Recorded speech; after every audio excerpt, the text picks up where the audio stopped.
এদিকে সীমান্ত সুরক্ষা নিশ্চিত করতে মিয়ানমারের আরাকান আর্মির সঙ্গে বাংলাদেশ যোগাযোগ রাখছে বলে জানিয়েছেন স্বরাষ্ট্র উপদেষ্টা লেফটেন্যান্ট জেনারেল জাহাঙ্গীর আলম চৌধুরী।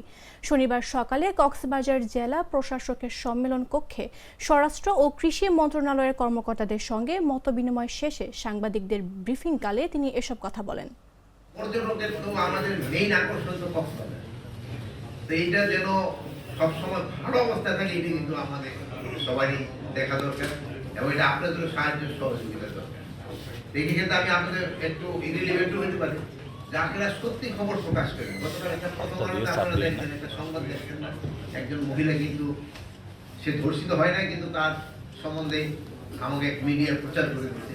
প্রচার করার পর উনি ওখানে সামাজিক কাজে একটা এই সেই সমস্যায় পড়ে গেছে। আপনারা পড়তেন কিনা প্রথম আলো লাস্ট পেজে কিন্তু বড় করে লেখা, কে কে পড়তেন? পড়তেন আপনারা? সেই যে ভাই আমার ছবিটা উঠে দিকে দিকে পড়তেন।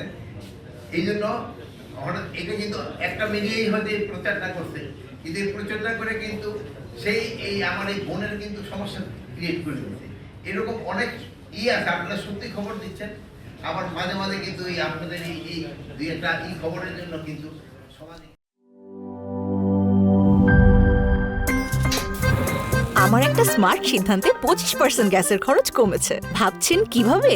সাধারণ গ্যাস স্টোভ বদলে আমি এনেছি আরএফএল গ্যাস স্টোভ। এর সাইন্টিফিক নজল ও ব্রাস বার্নার ক্যাপ সমানভাবে তাপ ছড়িয়ে রান্না করে দ্রুত, তাই গ্যাসও বাঁচায় 25%, টাকাও বাঁচে 25%। আরএফএল গ্যাস স্টোভ নিরাপদ ও গ্যাস সাশ্রয়ী।